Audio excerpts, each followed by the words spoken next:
So we've got a parallel plate capacitor, and the information given is the area of the capacitor is 0.2 meters squared. The dielectric constant is 7. The distance is let's convert that, 0.00155 meters.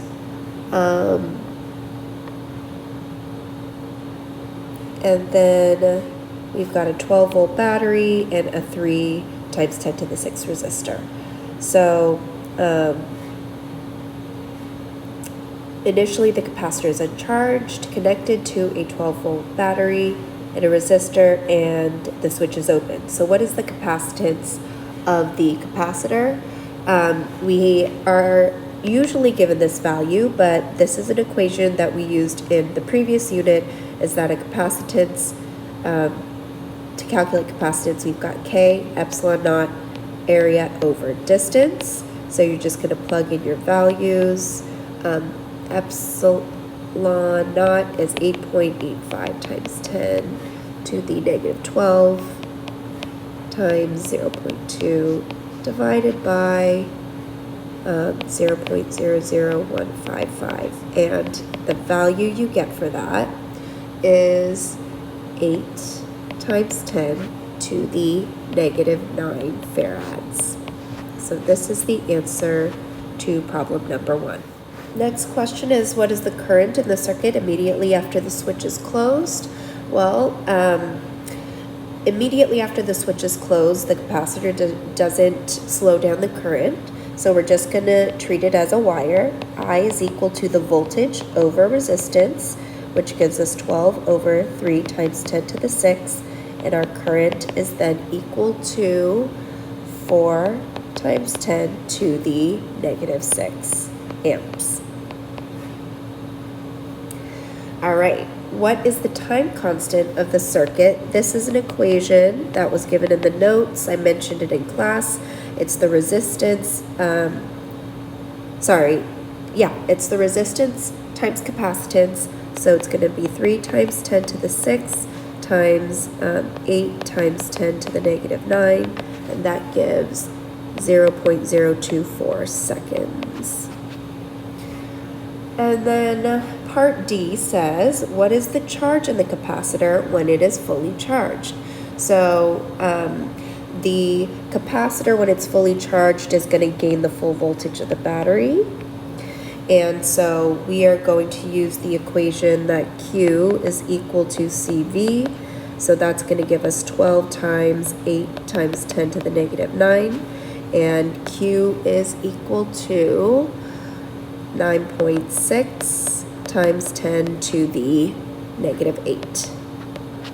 Oh, there. I don't have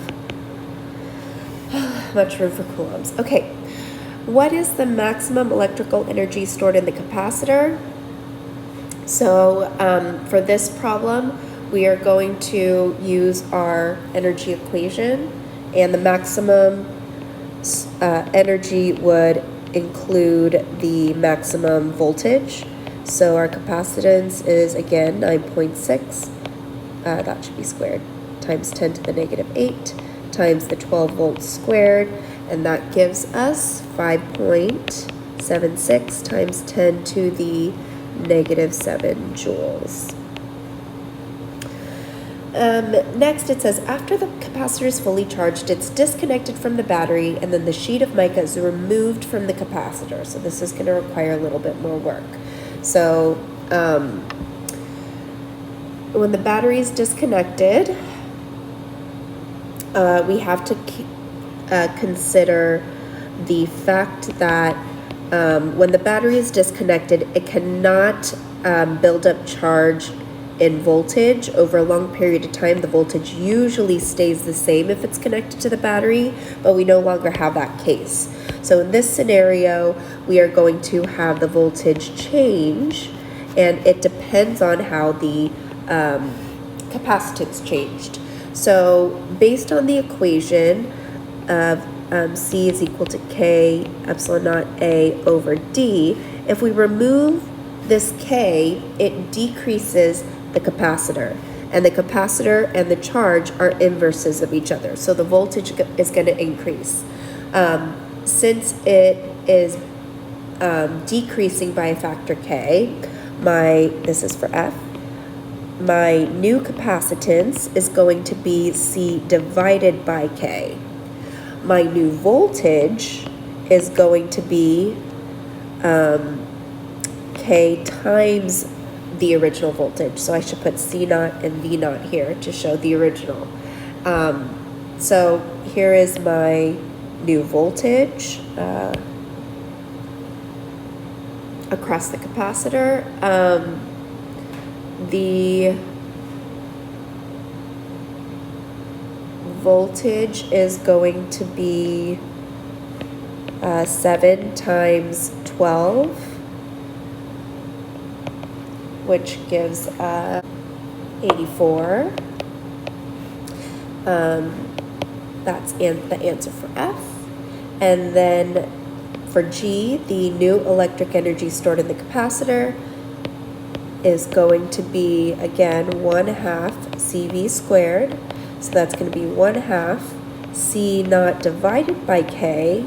V squared is K V naught squared, which means that this K is going to reduce with one of the K's here, and the V naught is still squared.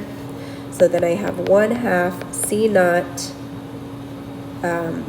or let me rewrite this because I want my original equation, K times 1/2 C naught V naught squared, which is K times the original energy.